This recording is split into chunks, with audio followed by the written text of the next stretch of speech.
Hey everybody, this is Born Goon with the Born Goon channel where you can watch, decide, and probably die when you ride. Welcome to the detailed breakdown of the Pirelli Scorpion Rally 50/50 Adventure Bike Tire. Alright, hello everyone. Welcome to the Born Goon channel where today I have LT Gray out here in nature putting in some miles at the beautiful Joshua Tree National Park. I mean, look at this, guys. Look at this place. This is heaven. Heaven. If you've never been here, you've got to come out here and do some off-road and some great trails, but the scenery is just stunning. But that's why we buy these bikes, right? That's why we buy these off-road vehicles, so we can get out to places, clear our head, and just have a good time. So put this on your bucket list if you haven't been here. If you have, you know what I'm talking about, some great trails out here. So what I'm going to do is I'm going to give you my honest review about these Pirelli Scorpion Rally tires I've been running on this bike for quite some time. Now these are the 50/50 more aggressive Pirelli Scorpion Rallies, not the STRs, which we see a lot of. So this is the more aggressive 50/50 tire.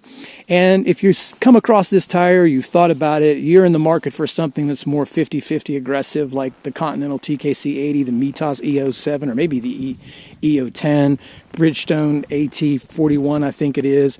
Lot of players in this space, and you're going to find this tire in here roughly at about $220 US dollars to $250 US dollars. So I've had a chance to put several miles on these in all kinds of conditions. I know you guys that follow the channel, you've seen them in snow, sleet, ice, mud, rain, deep sand, rough, rocky terrain, all that stuff. It's been through everything. So I'm going to give you my review. Now what I'm going to do first is I'm going to talk about the mileage and the experience that I had with the mileage on these tires. And I'm going to talk about each one of those conditions I had and how the tires felt, the construction of the tires, and so on. And then you can just take it from there.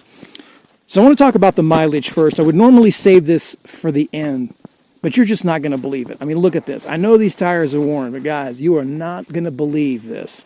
There are 4,400 miles on these tires.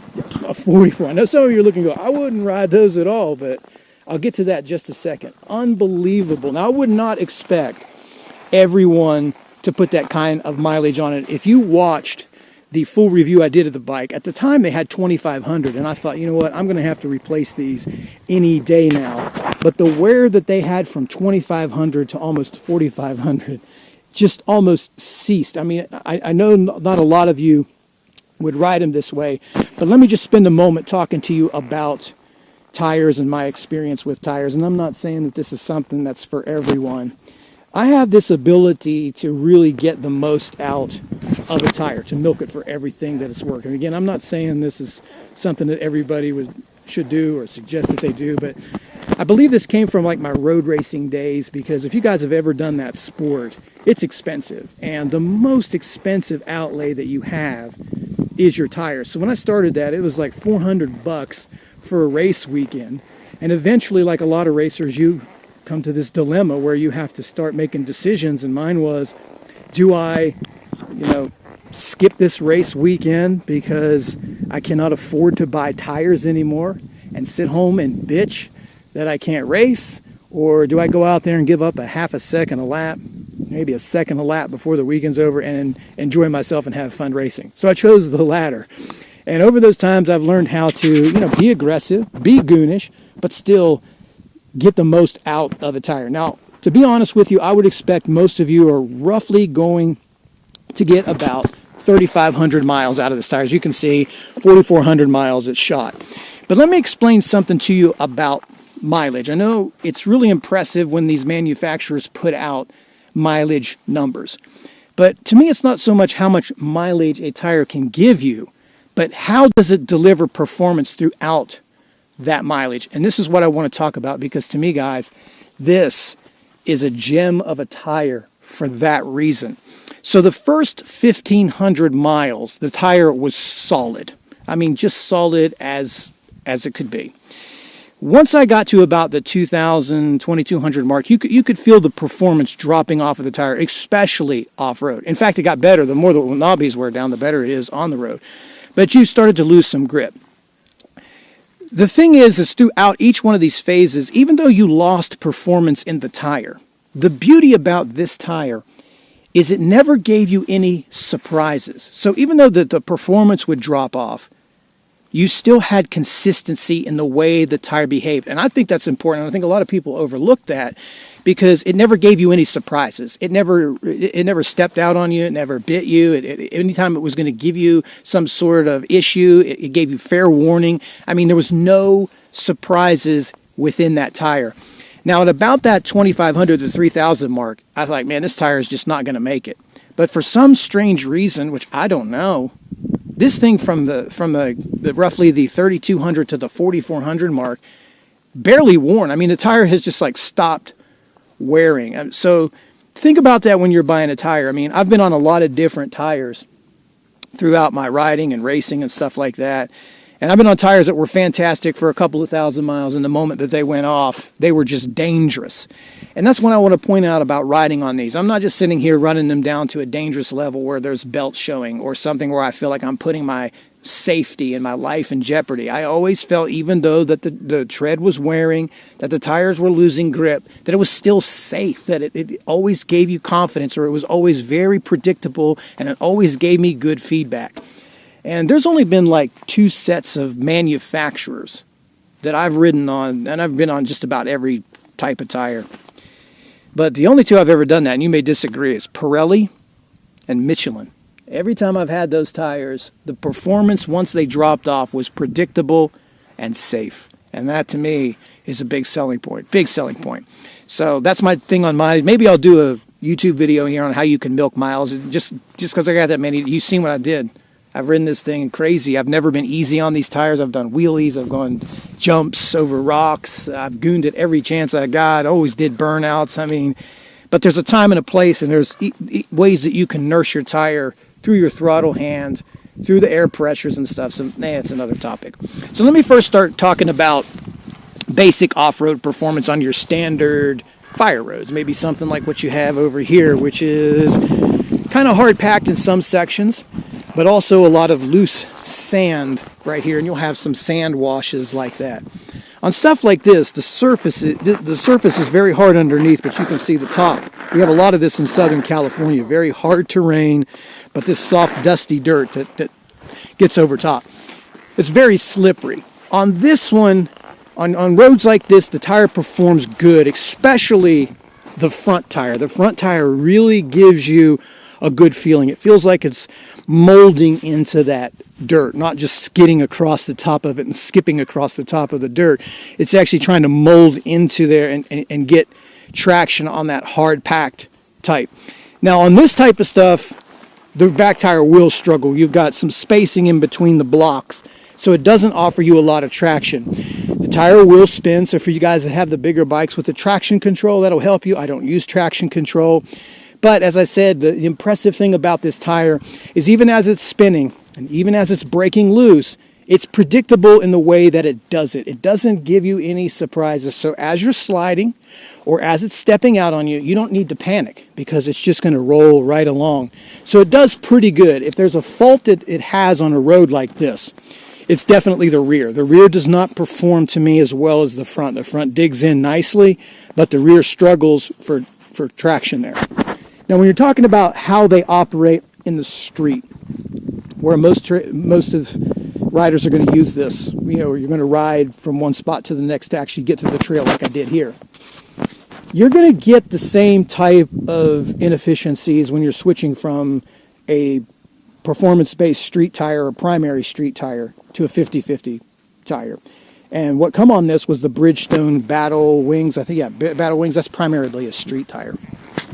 So you're going to get all of the nuances that you get, such as head shake, a little bit of vibration on the freeways, head shake under acceleration. You're going to have braking being compromised and all that stuff. But the bike's going to steer a lot better. Now again, with these tires, I don't know if it's just me needing to be getting used to the tire. When I first put it on, it was drastic, going from a street tire on this and then putting these on there. It felt a little funky at first. Felt like you needed to scrub them in 100 miles. I know a lot of people say that about their knobbies. They feel better when they scrub in. There's some truth to that, but a lot of that might be like the placebo effect where you just feel more comfortable on the tire. I don't know. But it felt like it needed a good 100 miles of scuffing and breaking in just to start feeling confident. Now the thing is, they perform really well on the street for what they are. If you watch the video when I did the full review of this bike, I had no problems dragging the peg around corners with these full-on knobbies. Now the thing is, you got to get used to it, because as you're going into a corner on the street and you brake, if you trail brake, you use your brake or heavy braker, you're gonna get a lot more wobble out of your chassis. The bike's gonna feel unbalanced. It's gonna feel a little unsettled on knobby tires. You're also gonna have traction compromise as you exit the corner. Once you got used to that, once you got used to the wobble and the way the bike worked, the grip was there. It was never really a matter, is the tire going to give me grip? It was just rider confidence, building up the confidence, trusting the tire, and it delivering. So again, like on the street, it never gave any type of issues. You also probably saw the video, if you guys haven't. I was out in the snow and ice riding on really 30-degree temperatures in a rainstorm, and the bike going through California's nasty rain grooves. No surprises. No surprises. Yes, it was slick, but no surprises. And of course, the more that it wears down, the less the vibration, the better it is on the road. So I was really impressed that you still could drag peg. You still could get aggressive if you guys like to carve the canyons or like to lean over. Yes, you gave up. You had a little chassis wobble in there. That's to be expected with these types of tires. But I know a lot of people say things like on the Continental TKC80s or stuff that I've read, the Mitas, they're just horrible in the rain. These were not horrible in the rain either. They again, I can't say it enough, the consistency of how the tire performed in all conditions. Yes, you lost grip, but it never surprised you. And that's, to me, it's beauty. Now, when it came to things like the hard, rocky terrain, again, we have a lot of that here in Southern California, where trails like this turn into rock. Going over rock, no problem. Hard packed terrain that gets blue grooved, no problem whatsoever.